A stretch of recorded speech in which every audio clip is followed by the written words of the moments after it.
Hey guys, magluluto tayo ngayon ng butter shrimp. Unang-una siyempre maghuhugas tayo ng kamay niyan. Ito nga pala mga kukusina. Lilinisan natin yung ating hipon. Tatanggalin natin yung matinik sa may ulo tsaka yung mga paa niya. Ganyan lang mga idol, mga kakusina. Tatanggalin natin lahat. Ganyan lang idol. Then pagkatapos na tanggalin lahat ng pa, linisan natin ulit at lagay sa malinis na plato.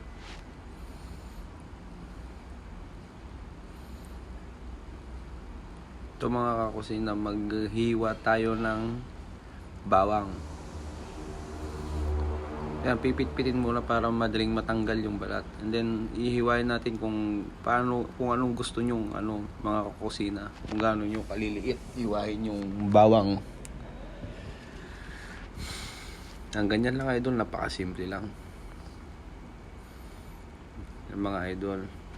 And then mga kakusina, ito yung mga ating mga ingredients, napakasimple lang. Wala tayong maraming ingredients dito, napakakunti lang. Yan, lalagay natin yung butter sa mainit na kawali. Yan. Yan mga kakusina. Kahit hindi pa tunaw yung ating ilalagay na natin yung bawang. Para hindi masunog yung ating butter.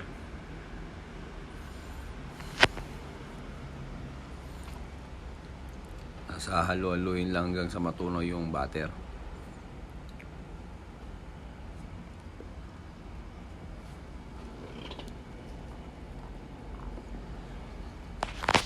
Nalagay na natin yung sili mga kakusina para masarap-sarap.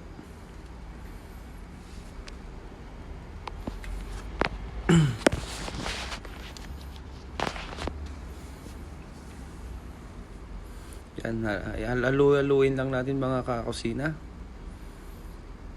Then lagyan natin ng konting oyster sauce. Pampalasa. Pampalapot, pampalasa.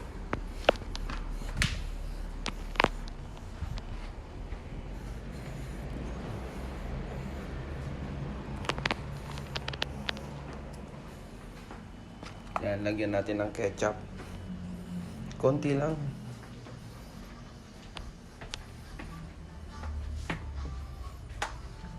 Lagyan na natin ng paminta. Yan, konting asin. And then magic sarap mga kakusina. Yan. Yan, nagbago na. Lagyan natin ng konting asukal lang mga kakusina. Yan, tapos halo-haluin ulit. Tapos lalagyan ulit ng konting asin mga kakusina. Kasi siyempre lalagyan na natin yung malinis na hipon.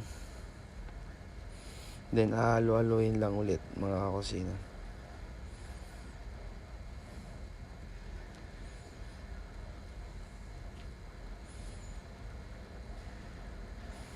Halo-haluin lang ulit hanggang sa maluto yung ating butter shrimp.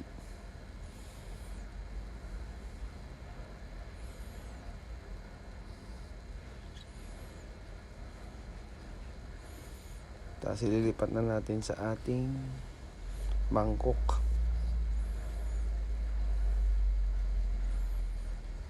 Yan, mukhang mapaparami tayo ng kain niya mga kakusina.